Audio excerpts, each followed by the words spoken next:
दूसरा प्रश्न जो कि एक संभावित प्रश्न है, हो सकता है कि आपसे पहला वाला प्रश्न पूछ चुका है तो अब ना पूछे, लेकिन ये प्रश्न पूछ ले। मुद्दा ये नहीं कि प्रश्न कौन सा पूछेगा, मुद्दा ये है कि आपसे वो प्रश्न बन रहे हैं या नहीं बन रहे।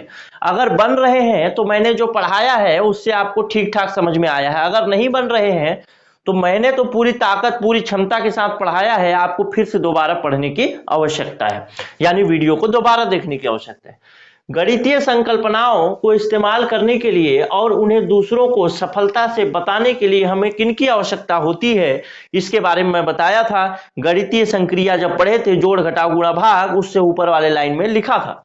गणितीय संकल्पनाओं के इस्तेमाल करने के लिए और उन्हें दूसरों को सफलता से बताने के लिए हम किनकी आवश्यकता होती है? प्रतीक के सामान्य निकायों की, प्रतीक के इस्तेमाल करने के सामान्य नियमों की। तो सही उत्तर क्या हो जाएगा? उपरोक्त दोनों हो जाएगा। अर्थात हम ये सबसे पहले जाने कि किस शब्द के लिए या किस वाक्य के लिए कौन सा प्रतीक उपयोग किया जाएगा, सबसे पहला नंबर का ये हमको जानकारी होना चाहिए।